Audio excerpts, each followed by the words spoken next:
அப்போது இது மாதிரி பார்க்கணும். அதே மாதிரி ஒவ்வொரு நபியும் ஒவ்வொரு மாதிரி பிரச்சனை பண்ணியிருக்கேன். நீங்கள் பைபிளில் பார்த்தீங்கன்னா, ஈசா நபி பார்த்தீங்கன்னா எதையுமே டைரெக்டாக பேசலை, எல்லாம் உதாரணங்கள் தான்.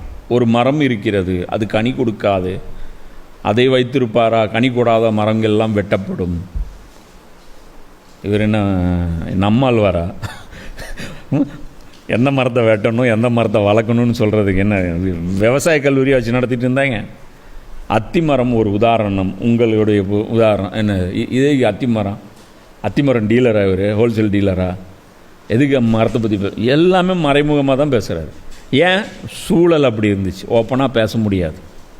ஜக்கரியா நபியுடைய தாவாவும் அப்படி தான் இருந்திருக்கு. பைபிளில் பார்க்கும்போது ஜக்கரியா நபியும் உதாரணங்களாகவே தான் பேசியிருக்கேன். அதனால தான் பைபிளில் ஹிக்மத் இருந்தது. இவன் என்ன சொல்ல, 8 ராஜாக்கள், பாம்பின் தலை, என்ன நம்ம இந்த எம்டி ஜெகன்லாம் டீகோடே பண்ணிகிட்ருப்பார். ஏன் டீகோடு பண்ணுறாரு? எல்லாமே அங்கே டீகோட் பண்ணுற மாதிரி தான் இருக்கும். குரானில் அப்படி கிடையாது.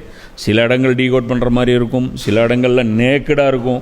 அது முஹக்கமாத்து, அதுக்கு பேர். டீகோட் பண்ண வேண்டிய வசனங்கள் முத்தஷாபியாத்து வேறையாக இருக்கும்.